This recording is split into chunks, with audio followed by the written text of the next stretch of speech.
నమస్తే. నేను doctor Andal Bhaskar, gynaecologist, Nellore. గత 33 ఏళ్లుగా నెల్లూరులో ప్రాక్టీస్ చేస్తున్నాము.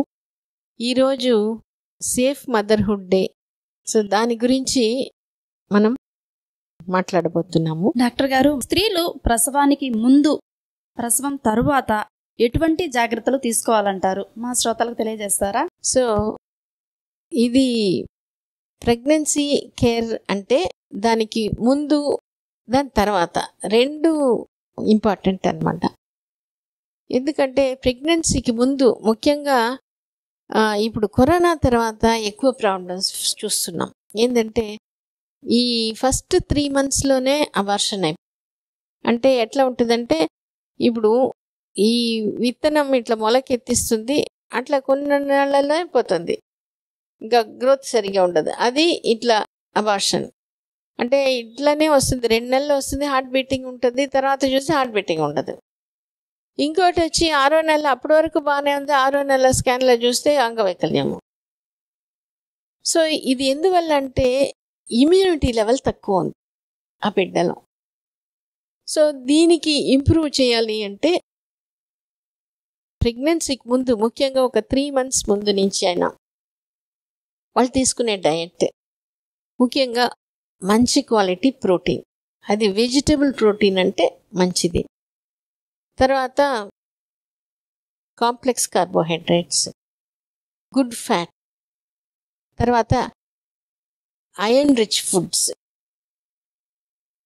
విటమిన్ బి కాంప్లెక్స్ సప్లిమెంటేషన్, దీంతో పాటు వాళ్ళు కొంచెం ఎక్సర్సైజ్, ఇది కానీ చేసుకుంటే ప్రెగ్నెన్సీ రావడం ఈజీ, బిడ్డ బాగా ఎదుగుదల హెల్తీగా ఉండడానికి బాగుంటుంది. దీంతో పాటే ఇది మాత్రం కాకుండా folic acid, vitamin B12, zinc, ఇవి అన్నీ సప్లిమెంటేషన్ కంపల్సరీ. ఎందుకంటే కొన్ని అంగవైకల్యం దానివల్లనే రాకుండా చూసుకునేదానికి, అబార్షన్ రాకుండా చూసుకునేదానికి స్టడీస్ బాగా చేసి చెప్తున్నారు. ప్రీ నేటల్గా ఈ సప్లిమెంట్స్ కంపల్సరీ అవసరం. సప్లిమెంటేషన్ ట్యాబ్లెట్ వేసుకుంటే మాత్రమే చాలదు, డయట్లో కూడా మనం ఇంప్రూవ్ చేసుకోవాలి. ఇది కాకుండా కొంతమందికి బీపీ, షుగర్ అది ఉందా టెస్ట్ చేయాలి. బీపీ, షుగర్ ఆల్రెడీ ఉంది అంటే వాళ్ళకి కంట్రోల్లో ఉందా, కంట్రోల్ ఉండిన తర్వాతనే వాళ్ళ ప్రెగ్నెన్సీకి పోవాలి.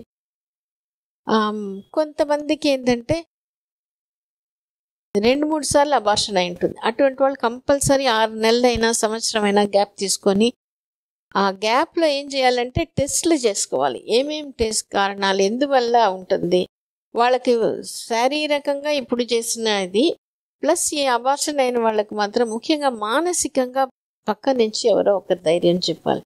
అట్లా మానసికంగా, శారీరకంగా వాళ్ళు ప్రిపేర్ అయినప్పుడే అప్పుడు వచ్చిన ప్రెగ్నెన్సీ మనకి బాగుంటుంది. ఇది సపోర్టింగ్ ఉండాలి, ఖచ్చితంగా ఉండాలి. ప్రెగ్నెన్సీ టైంలో కూడా ఒక మారల్ సపోర్ట్ ఉన్నప్పుడు అప్పుడు ఆ ప్రెగ్నెన్సీ బాగుంటుంది. ఎందుకంటే ఒక ఆయన డాక్టర్ థామస్ వర్నీ అని చాలా దీని మీద స్టడీస్ చేస్తుంది.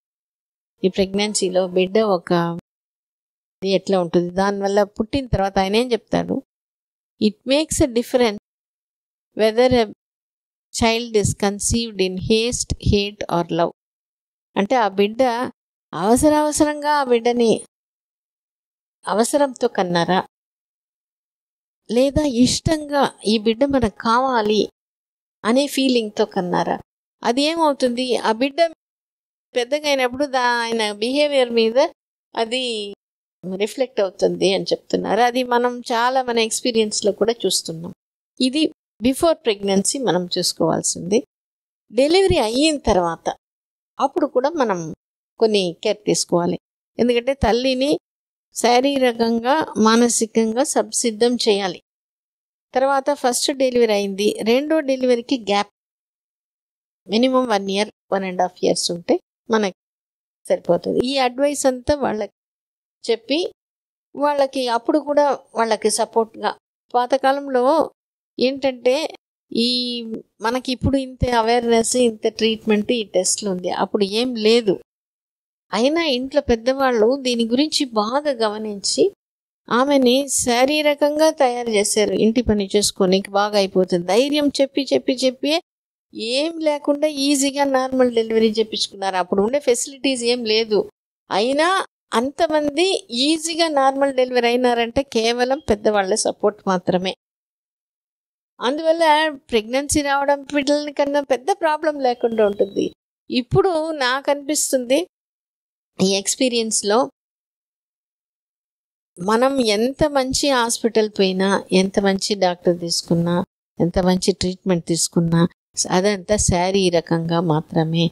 మానసికంగా ఆమెకి ఆ గూగుల్ చూడడం, వాళ్ళకి ఎట్లయిపోయింది నాకు ఎట్లా అయిపోతుంది ఆ డౌట్ ఉంటే మాత్రం ఏదో ఒక ప్రాబ్లం వస్తూనే ఉంటుంది. అది ఒక్కొక్కసారి తల్లితో ఉంటుంది, బిడ్డ మీద కూడా రిఫ్లెక్ట్ అవుతుంది. చాలా చక్కగా వివరించారు డాక్టర్ గారు. ధన్యవాదాలు డాక్టర్ గారు.